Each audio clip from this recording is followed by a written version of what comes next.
বছরে আমাদের তিনি মুখোমুখি অনেক টাকা খরচ হয়। প্রত্যেকটা হসপিটালে আমরা ফ্রি ট্রিটমেন্ট দিই গভর্নমেন্টের, প্রায় 30-35 হাজার বাচ্চাদের আমরা হার্ট অপারেশন করে দিই বিনা পয়সায়।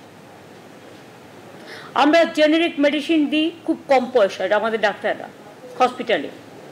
তাছাড়াও fair price medicine centre, diagnostic সেন্টারেও প্রায় 70% পর্যন্ত তারা কনসেশনে পায়। এগুলো কেন করেছিলাম? কারণ স্বাস্থ্যই সম্পদ বলে। কিন্তু ইদানিং আমরা লক্ষ্য করছি, যেমন কেউ বাড়ির জন্য লোন দিলে তার উপর জিএসটি বাড়িয়ে দিচ্ছে, তেমনি হেলথ ইন্স্যুরেন্সেও জিএসটি চালু করেছে। আমি বারবার চিঠি লিখে প্রধানমন্ত্রীকে আবেদন করেছিলাম যে হেলথটা হচ্ছে মানুষদের ওয়েলথ, হেলথের ওপরে বাধা নিষেধ আরোপ করে ট্যাক্সেশন করা উচিত নয়। আমরা রাজ্য জিএসটি করে দিয়েছিলাম একটাই কন্ডিশনে, জিএসটির টাকাটা আমরা আমাদের প্রাপ্যটা পাবো, কিন্তু সেটা তো পাচ্ছে না, সেটা হচ্ছে না। গরিব লোকেদের সব কাজ বন্ধ করে দিয়েছে সেন্ট্রাল গভর্নমেন্ট। তাহলে সেন্ট্রাল গভর্নমেন্টে আছে কিসের জন্য? শুধু ধর্মীয় প্রবণতার নামে একটা নতুন ধর্মের আমদানি করে, যা আমাদের তপবনের নয়, যা আমাদের রামকৃষ্ণের নয়, যা আমাদের স্বামী বিবেকানন্দের নয়, যা আমাদের বেদ বেদান্ত বেদাঙ্গের নয়, যা আমাদের ঋজু সাম যজু অথর্বের নয়। শুধু মানুষকে ডিভাইড করা, কান্ট্রিকে ডিভাইড করা আর মানুষের মধ্যে দাঙ্গা লাগানো। আমি চাই বাসন্তী পুজো, অন্নপূর্ণা পুজো, রামনবমী সব শান্তিতে ভালোভাবে হোক। ঈদও শান্তিতে পালিত হয়েছে, সামনে এই প্রোগ্রামগুলো আছে, এগুলো ভালোভাবে পালিত হোক, কারণ সামনে নতুন বছর আসছে, শুভ নববর্ষ। আমাদের মা কালীবাড়ির স্কাই ওয়াক এবং ডেভেলপমেন্ট যেটা করেছি সেটাও আমাদের প্রায় 200 কোটি টাকার উপর খরচ হয়েছে। আমরা সেটা উদ্বোধন করব 14 তারিখে। 28 তারিখে জগন্নাথ ধাম উদ্বোধন হবে। এইভাবে অনেক কাজ আমাদের আছে। কিন্তু আমি দেখলাম ন্যাশনাল ফার্মাসিউটিক্যাল প্রাইসিং অথরিটি, যারা ওষুধের দাম নিয়ন্ত্রণ করে, এটা সেন্ট্রাল গভর্নমেন্টের সংস্থা, 748টা ড্রাগ ওষুধের দাম, যা গরিব মানুষ কেনে, এবং 80টা নন শিডিউল ড্রাগ মানে ওষুধ ফ্রম দ্য 1 এপ্রিল 2025 বাড়িয়ে দিয়েছে। এইসব ওষুধ কেনে কারা? গরিব মানুষ, সাধারণ মানুষ, সমাজের যাদের ক্ষমতা নেই বড় বড় হসপিটালে গিয়ে প্রাইভেটে ট্রিটমেন্ট করা, যাদের ক্ষমতা নেই বিদেশে গিয়ে কোটি কোটি টাকা খরচ করে ট্রিটমেন্ট করা, তাদের জন্য এই ওষুধগুলো কাজে লাগে। আমি শকড। আপনারা জানেন আমরা কেন কোলেস্টেরল যে tablet atorvastatin or ezetimibe tablet to control cholesterol, মানে হার্ট ডিজিজকে কন্ট্রোল রাখার জন্য 31.8% বাড়িয়ে দিয়েছে, যেটা মানুষের প্রায় 80% মানুষকে খেতে হয়। অ্যাট্রোভাস্টিন অ্যান্ড এজেটিমিবে ট্যাবলেট, এটাও প্রায় two control cholesterol, to give a special attention for health care, heart disease, যাতে হার্ট অ্যাটাক না হয়, কোলেস্টেরলটা কন্ট্রোল করে। আপনারা জানেন আমাদের মধ্যে 3টে কোলেস্টেরল কাজ করে। আমি ডাক্তার নই, বা যেটুকু আমার জেনারেল সেন্সে বলছি, HDL, LDL and VLDL। সেখানে বাড়িয়েছে 57.9%। এরপর দেখুন এগেইন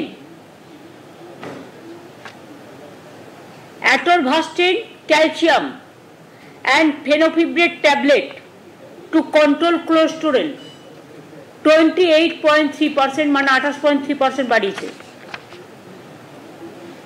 এরপরে হচ্ছে to control cholesterol atorvastatin and clopidogrel tablets। আমার প্রনাউন্সিয়েশন ঠিক নাও হতে পারে because I am not doctor, I am not a physician, medical, I am not for medical science. To control cholesterol মানে কোলেস্টেরলটাকে লিমিটে রাখার জন্য যাতে হার্ট ডিজিজ না হয় এগুলো দেখে, সেখানেও বাড়িয়ে দিয়েছে 45.5%। এবার দেখুন to control cholesterol atorvastatin and ezetimibe tablets to control cholesterol, এগুলো সবই হার্টের জন্য মেনটেন করতে হয়, 115.8% বাড়িয়ে দিয়েছে। এরপরে দেখুন again the same type of medicine to control cholesterol 31.8% বাড়িয়েছে। again calcium, atorvastatin calcium and fenofibrate tablet to control cholesterol 17.9% বাড়িয়েছে। 70 এরপর হচ্ছে অনেকেরই জানেন বিপি মানে ব্লাড প্রেশার বেড়ে যায়, তার জন্য তাকে একটা ট্যাবলেট খেতে হয়, bisoprolol, fumarate and telmisartan tablets to control BP প্রায় প্রতি ঘরেই খেতে হয় কাউকে না কাউকে, 19.2% বাড়িয়েছে। এবার দেখুন গ্যাস্ট্রোটাইটিস, আপনারা জানেন গ্যাস্ট্রিক হলে সবাইকেই খেতে হয় pentoprazole and levosulfide capsule ক্যাস্ট্রো 19.3% বাড়িয়েছে।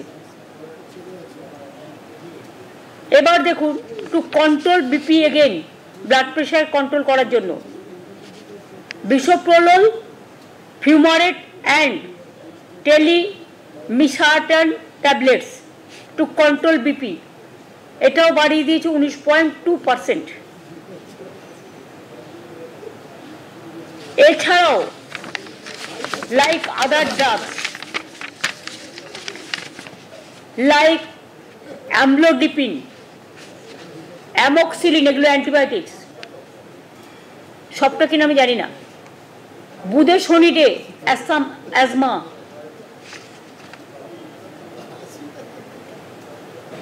Carboplatin anti cancer, ciprofloxacin, dexamethasone, fluconazole skin disease, এমনকি প্যারাসিটামল তার দাম পর্যন্ত বাড়িয়ে দিয়েছে। এর আগেও কিছুদিন আগে বাড়িয়েছিল, আপনাদের মনে আছে নিশ্চয়ই। রিসেন্টলি টোল ট্যাক্সও বাড়িয়েছে। এর থেকে স্টেট গভর্নমেন্ট কিচ্ছু পায় না, টোটালটাই সেন্ট্রাল গভর্নমেন্ট এখন শেষ করে, কারণ শেষ করার মানে হচ্ছে সেন্ট্রাল গভর্নমেন্ট স্টেট গভর্নমেন্টকে দেবে না, টোটাল টাকাটাই একা করে খাবে।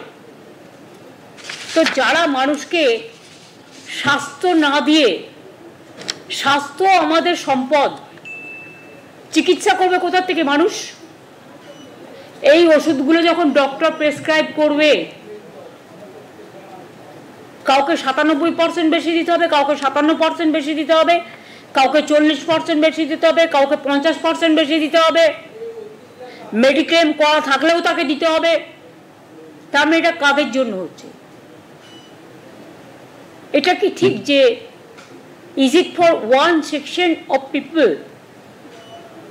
যারা কমন পিপুলের মধ্যে পড়ে না, যাদের ক্ষমতা আছে, কোটি কোটি টাকা আছে,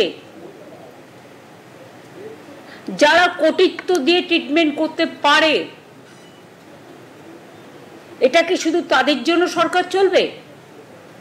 নাকি যারা গরিব, যারা মধ্যবিত্ত, যারা সাধারণ মানুষ, মধ্যবিত্ত সাধারণ, মুখ ফাটলেও মুখ ফাটে না, মুখ খোলে না, কারণ তাদের সম্মান সবচেয়ে বড় ঐতিহ্য।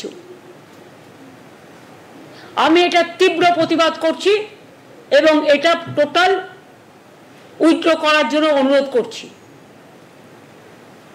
এবং এর প্রতিবাদে যেহেতু স্বাস্থ্যটা আমাকেও দেখতে হয়, আমি মামাটি মানুষকে যারা সমর্থন করেন, এবং আমি অল ইন্ডিয়া তৃণমূল কংগ্রেসের চেয়ারম্যানও আছি,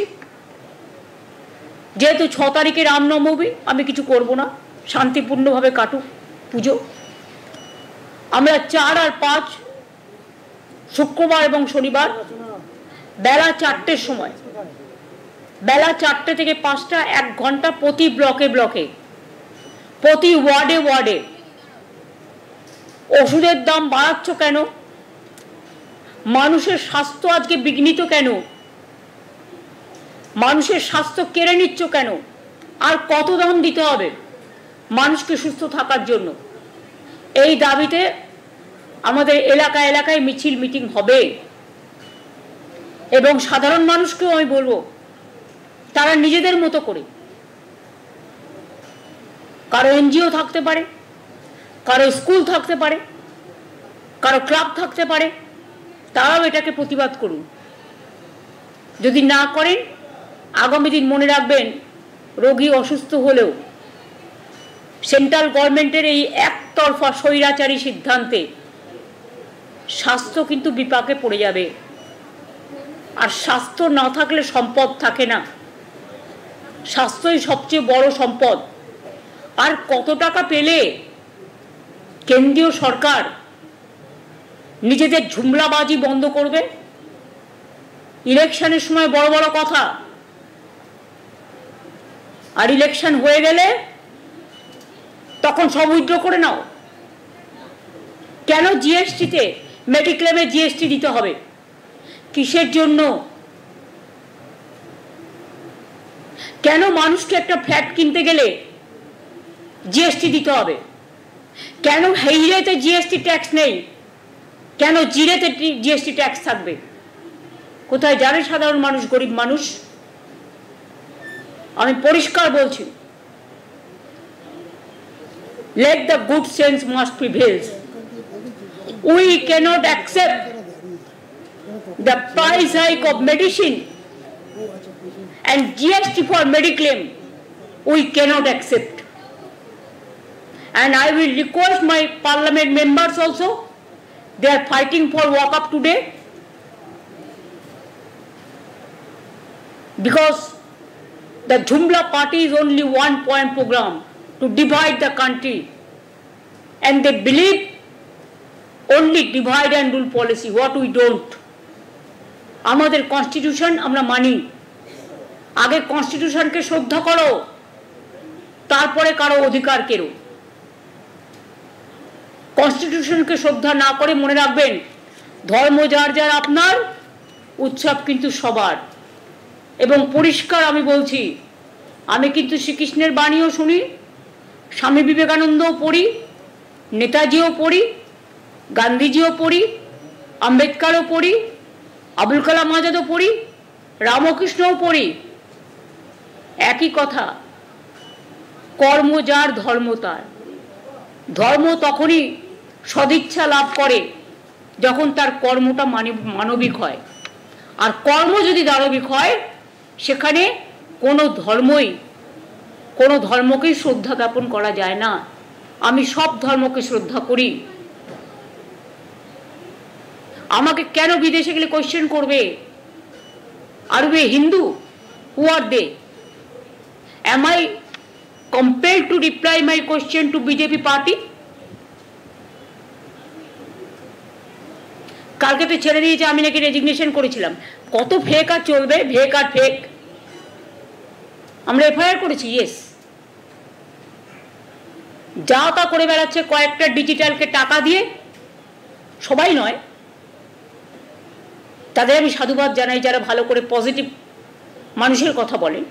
আমার কথা নাইবা বললেন, আমাকে 10টা গালাগালি দিন, আমার কোনো গায়ে ফোসকা পড়বে না, আমি হ্যাবিচুয়েটেড হয়ে গেছি। কিন্তু কেন আপনারা প্রতিদিন মিথ্যে কথা বলছেন, কিছু ফেক ভিডিও তৈরি করছেন? আগে মনে নেই আপনাদের বাংলাদেশের পিকচার নিয়ে মুর্শিদাবাদের পিকচার বলে দেখিয়েছিল, গুজরাটের পিকচার নিয়ে, রাজস্থানের পিকচার নিয়ে বেঙ্গল বলে দেখিয়েছিল, এবং এখনো সেটাই পরিকল্পনা করে ঝুমলা পার্টি করছে। আমি ঝুমলা পার্টিকে বলবো, সত্যিই যদি ধর্মকে ভালোবাসেন, বাসন্তী পুজো করুন, নবরাত্রি করুন, অন্নপূর্ণা পুজো করুন। আমিও অন্নপূর্ণা পুজোর পুজো দিই। ইতিহাসটা জেনে রাখুন।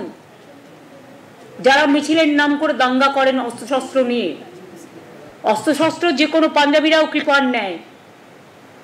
আপনিও সিস্টেম অনুযায়ী নিশ্চয়ই করতে পারবেন, পুলিশের রেস্ট্রিকশন মেনে। অন্য এলাকায় গিয়ে হামলা করা আপনার কাজ নয়। এবার আমার একটাই কোয়েশ্চেন, বলুন তো, এরা যে রামনবমীতে মিছিল করে, আমাদেরও অনেকে করেন, আমার কোনো আপত্তি নেই, আমরা চাই পিসফুলি হোক। একদিন তো বাসন্তী পুজোই, মানে অন্নপূর্ণা পুজো, রামনবমী যেটা এখন হয় চৈত্র মাসে, সেটাই ছিল। কিন্তু রামচন্দ্র যখন অকাল বোধন করেন রাবণকে হত্যা করার, রাবণকে ধ্বংস করার জন্য, সেইটাকেই তো আমরা এখন অরিজিনাল দুর্গাপুজো বলে সেলিব্রেট করি। এটাকেও সেলিব্রেট করি, but not in that way. সবাই সবার মতো করে নবরাত্রি পালন করবে, এটাই ধর্ম। সবাই সবার মতো করে পুজো করবে, এটাই ধর্ম। তো আমি শরৎকালে শিউলি ফুল ভাসে, কাশফুল ভাসে, এটা তো আমরা করি, এটা তো রামচন্দ্র করেছিলেন। তাহলে সেদিনটা কি আপনাদের মনে পড়ে না? সেটা কি রামনবমী নয়? সেটা কি রামচন্দ্র নিজের চোখটা পর্যন্ত যখন 107টা ফুল দিয়ে একটা বাকি ছিল, নিজের চোখ দিতে গিয়েছিলেন? ইতিহাসটা জানুন, এবং ইতিহাসের এটাই শিক্ষা, জন্ম হোক যথাতথা, কর্ম হোক ভালো। যথাতথা কর্ম হোক ভালো। কর্ম মানে ধর্ম, ধর্ম মানে কর্ম। ভালো কাজ করুন, মানবিক হন, দানবিক হবেন না দয়া করে, এটা আমার বলা থাকলো। আর বামপন্থীরা তো হঠাৎ করে, সব বামপন্থীদের আমি বলি না, অনেক শ্রদ্ধেয় মানুষ আছে, তাদের আমি শ্রদ্ধা করি, যারা একদিন করতেন এখন করেন না। কিন্তু বিজেপির যারা আছে দোসর, তাদেরও বলি যে গৌরীকরণ আর রক্তিমকরণকে একসাথে মিলিয়ে দেবেন না। আপনারাও বড় বড় সাম্প্রদায়িক হয়ে গেছেন।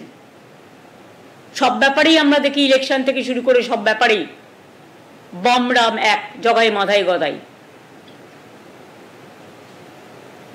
যত এসব করবেন তত মহাশূন্য থেকে আরো শূন্যে বিলীন হয়ে যাবেন। কাজে আমার অনুরোধ থাকবে সবার কাছে, সব কমিউনিটির কাছে, হিন্দু হোক, মুসলমান হোক, শিখ হোক, খ্রিস্টান হোক, পারসিক হোক, বৌদ্ধ হোক, জৈন হোক, সবার কাছে শান্তি বজায় রাখুন। দয়া করে দাঙ্গা করে অশান্তি করবার চেষ্টা করবেন না। It is your game plan. এবং দাঙ্গা করে কেউ কোনোদিন কিছু করতে পারেনি এবং পারবেও না।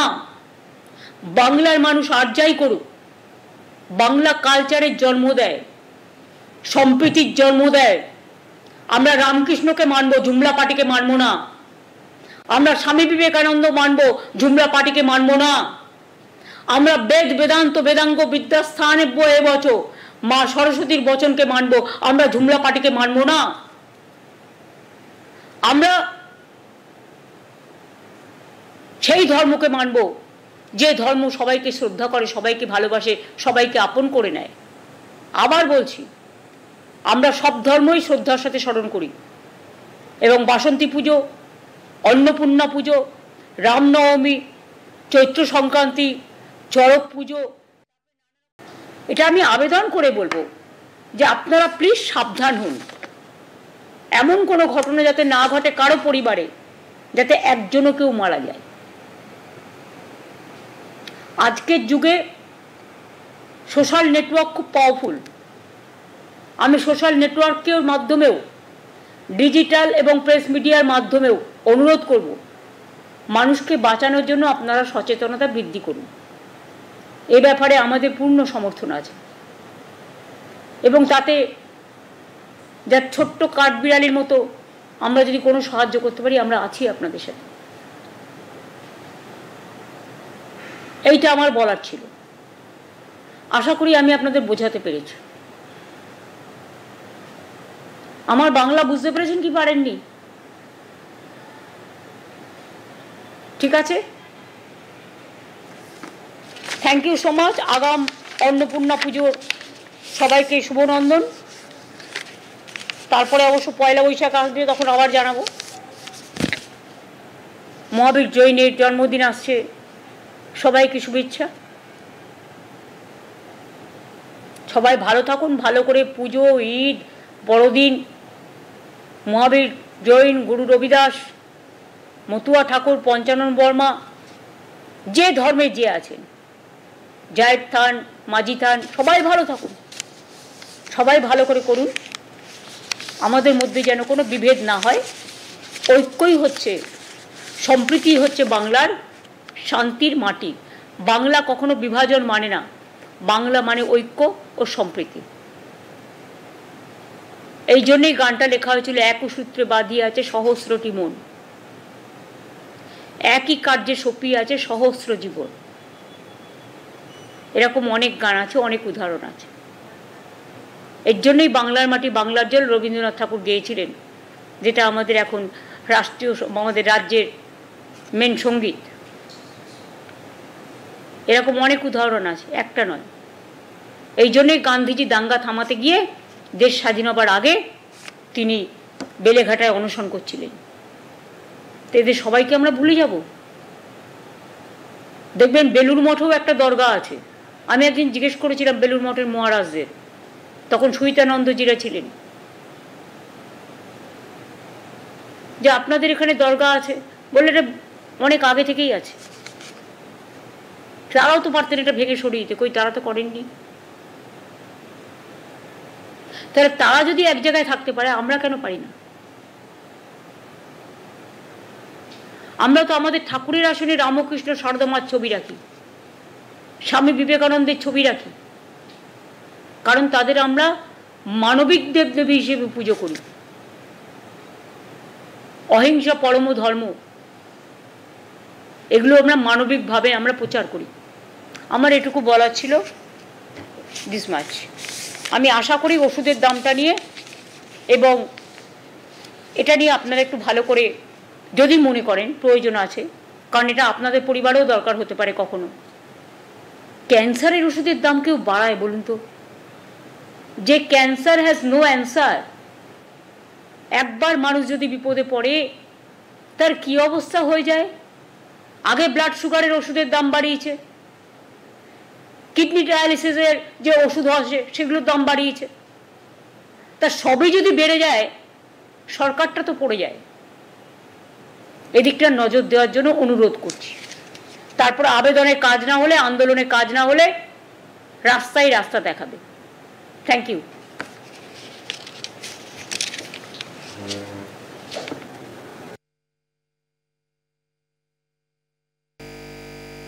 নবান্নের সাংবাদিক বৈঠকে ছিলেন মুখ্যমন্ত্রী মমতা বন্দ্যোপাধ্যায়। সাংবাদিক বৈঠক থেকে ওষুধের দাম বৃদ্ধি নিয়ে সরব হয়েছেন মুখ্যমন্ত্রী মমতা বন্দ্যোপাধ্যায়।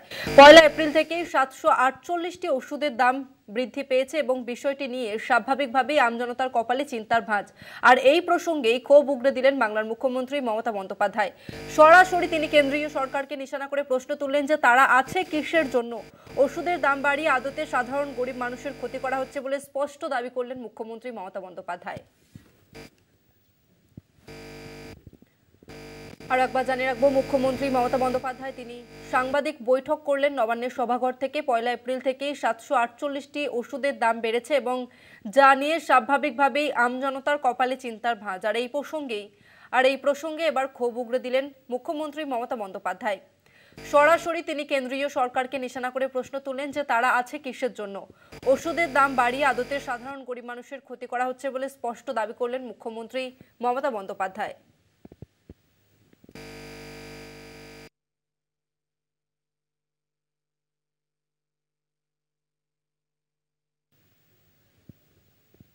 বেশ কয়েকটি ওষুধের দাম বেড়েছে এবং জানিয়ে কেন্দ্রীয় সরকারের উপর ক্ষোভ উগরে দিলেন রাজ্যের মুখ্যমন্ত্রী মমতা বন্দ্যোপাধ্যায়।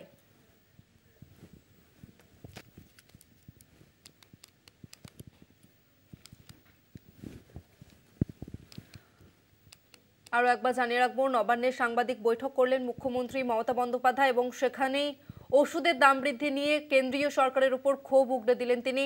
কেন্দ্রীয় সরকারকে এক হাত নিলেন মুখ্যমন্ত্রী মমতা বন্দ্যোপাধ্যায়। সরাসরি কেন্দ্রীয় সরকারকে নিশানা করে প্রশ্ন তুললেন যে তারা আছে কিসের জন্য। ওষুধের দাম বাড়িয়ে আদতে সাধারণ গরিব মানুষের ক্ষতি করা হচ্ছে বলে এমনটাই দাবি করলেন মুখ্যমন্ত্রী মমতা বন্দ্যোপাধ্যায়।